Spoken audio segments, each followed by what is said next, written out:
देखिए भाई, आज हम पढ़ेंगे कोलाइड्स के उपयोग।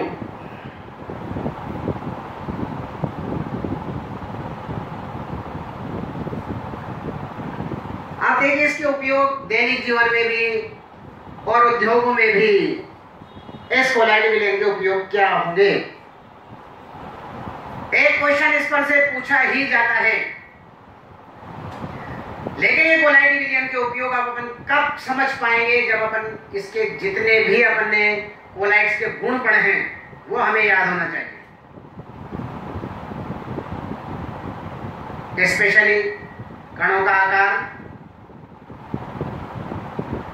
फिल्टरता, विषमांग प्रकृति, ब्राउनी गति, टिंडल प्रभाव, वैद्युत कण संचलन, स्कंदन, जो सारे अपन ने गुण पढ़े हैं इसमें स्पेशली वैद्युत कण संचलन और स्कंदन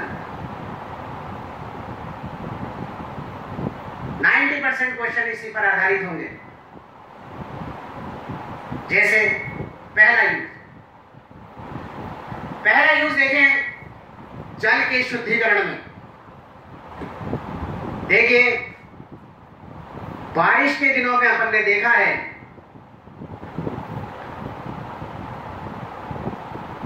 कि जो जल है उस जल के अंदर धूल, मिट्टी, कंकड़, पत्थर, बैक्टीरिया, मल मूत्र के कोलाइडी पार्टिकल्स होते हैं जो हमें नर नाखों से नहीं दिखाई देते हैं। और इस जल का कलर मिट्टी जैसे रंग का, मटमैले जैसे कलर का होता है। अब घर में क्या करते हैं लोग, इसको छान लेते हैं, तो छानने से ये कोलाइडी पार्टिकल्स नहीं निकलेंगे, क्योंकि अपने को पता है कि इनके कणों का आकार इतना सूक्ष्म है कि जिस भी फिल्टर पेपर से इसको छानेंगे उसमें से विस्तृत होकर ये चले जाएंगे। और इन कणों का आकार इतना सूक्ष्म है कि अगर इनको अपन रात भर भी बाल्टी के अंदर या पात्र के अंदर रख देंगे तो ये पात्र के पेंदे में नहीं बैठेंगे। क्यों नहीं बैठेंगे ये भी आपको मालूम है, क्योंकि इन कणों पर पृथ्वी द्वारा लगने वाला गुरुत्वाकर्षण बल कार्य नहीं करता है। पृथ्वी द्वारा लगने वाला गुरुत्वाकर्षण बल कार्य नहीं करेगा तो ये पात्र के पेंदे में नहीं बैठेंगे। तो इस जल का शुद्धिकरण हम कैसे करेंगे? देखिए, वही स्कंदन वाला प्रोसेस अपनाएंगे। देखिए, इसमें अशुद्धियां अपद्रव्य किसका है? अशुद्धियां धूल, मिट्टी, मलमूत्र, बैक्टीरिया, कंकड़, पत्थर आदि के अपद्रव्य इसके अंदर उपस्थित है। ये जो कण हैं इन कोलाइडी कणों पर ऋणावेश उपस्थित होता है। ठीक, जितने भी गंदगी है, ज्यादातर गंदगियों पर आवेश कौन सा होता है? ऋणात्मक आवेश होता है, किसी भी तरह की गंदगी। आप सुने, ये जो जल था अशुद्ध जल, कौन सा जल है? अशुद्ध जल। इस अशुद्ध जल में जब इस प्रकार के जल का प्रयोग अपन करते हैं तो आपने देखा होगा बारिश के टाइम पे डॉक्टरों में लाइन लग जाती है बीमारी, क्योंकि ये पार्टिकल हमारे बॉडी में अंदर प्रवेश कर जाते हैं और हम बीमार हो जाते हैं।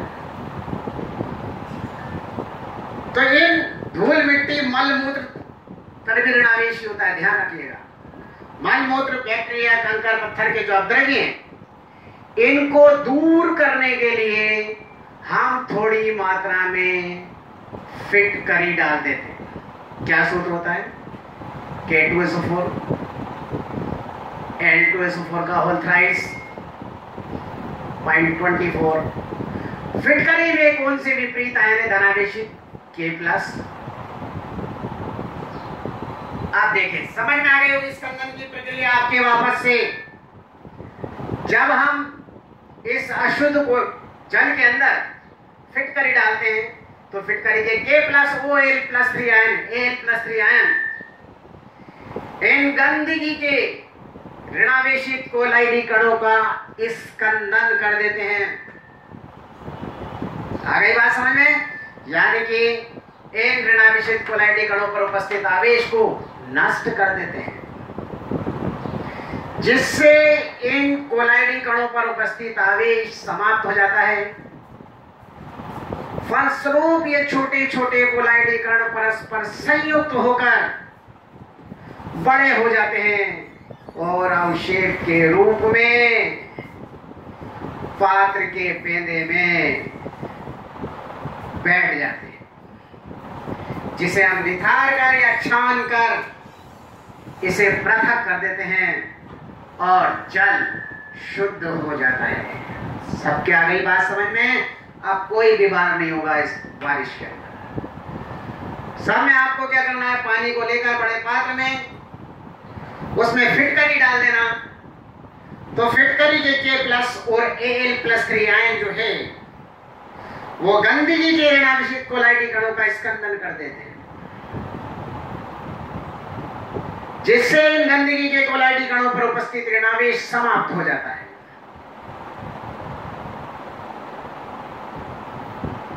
जिससे इनके मध्य प्रतिकर्षण समाप्त हो जाता है।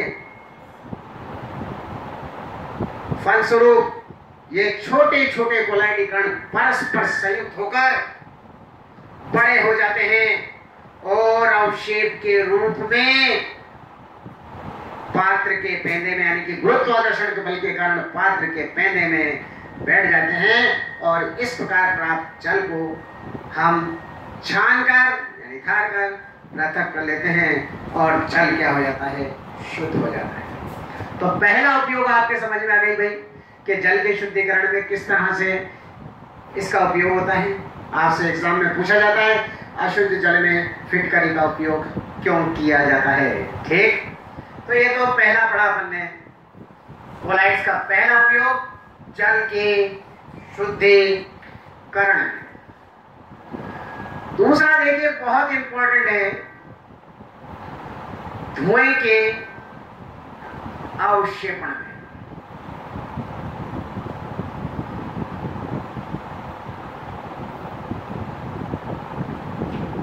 देखिए भाई,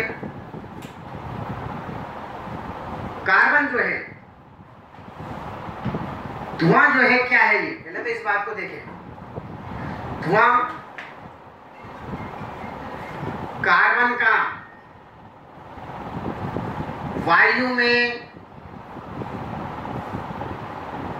ऋणावेशित कोलाइडी कणों का सॉल्व होता है। तो परिक्षेपण माध्यम तो क्या हो गया इसका, वायु।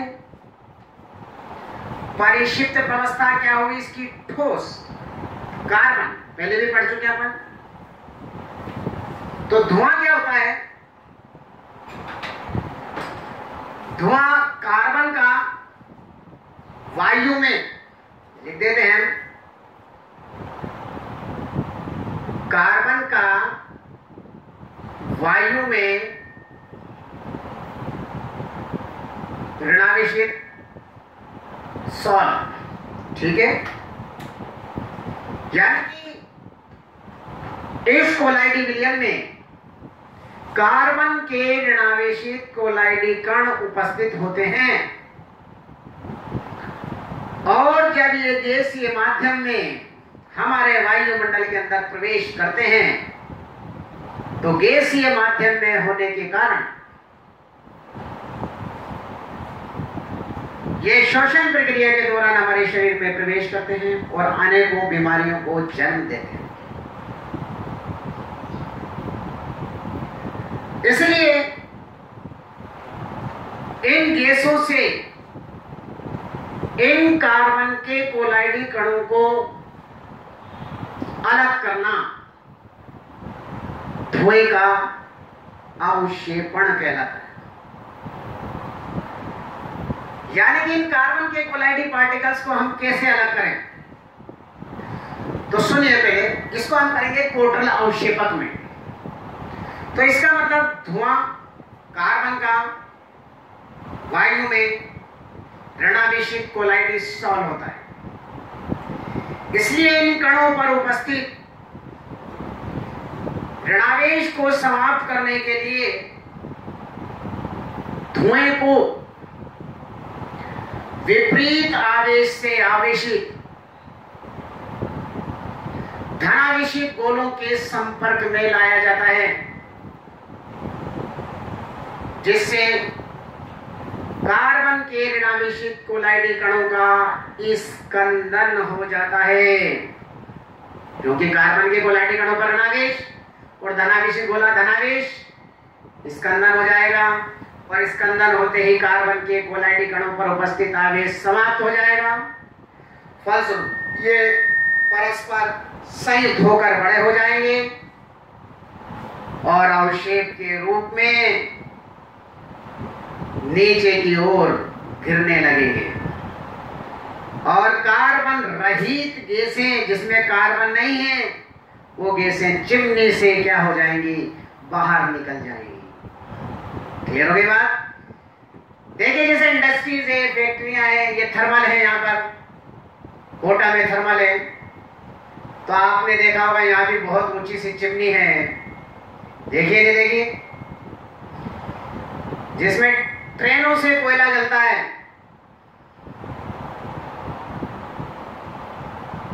और ये ट्रेनों से जो कोयला जल रहा है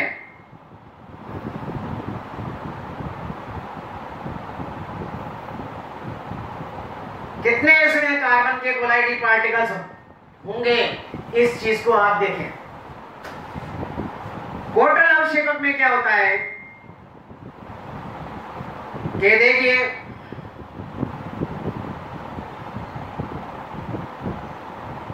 ये धनावेशित पदार्थ से बना हुआ एक गोला है।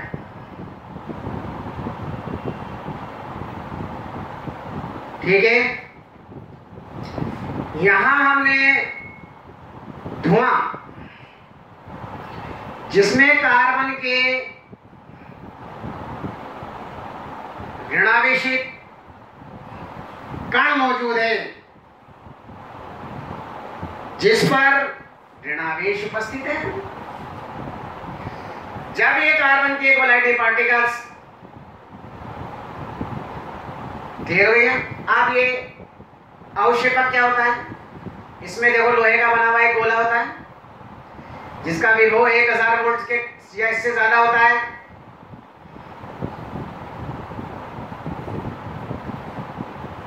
इस अवक्षेपक में जब हम धुएं के या धुएं को इसके अंदर प्रवेश कराते हैं तो ये नीचे से ऊपर की ओर उठता है, देखिए जा रहा है धुआं। और जैसे ही ये इस धनावेशित गोलों के संपर्क में आता है तो कार्बन के जो ऋणावेशित कोलाइडी पार्टिकल्स हैं उनका स्कंदन हो जाता है। फलस्वरूप ये बड़े हो जाते हैं, ये देखो बड़े हो गए, और बड़ा होने के कारण अवक्षेप के रूप में पात्र के पेड़े में बैठने लगते हैं और कार्बन रहित गैसें चिमनी से बाहर निकल जाती हैं। तो हम धुएं का अवक्षेपण किस तरह से करते हैं, यह हमें अच्छी तरह से बात समझ में आ गई होगी। तो धुएं का अवक्षेपण किसमें करते हैं भाई, अवक्षेपक में करते हैं। क्वार्टर अवक्षेपक में करते हैं, इसमें धुएं को एक ऊर्ध्वाधर स्तंभ में से गुजारते हैं जिसमें धनावेशित गोला लगा हुआ होता है जिसका विभव 1000 वोल्ट से अधिक होता है। जब धुएं के ऋणावेशित कोलाइडी कण इसमें से गुजरते हैं तो ये धनावेशित गोला इन कार्बन के ऋणावेशित कोलाइडी कणों का स्कंदन कर देता है।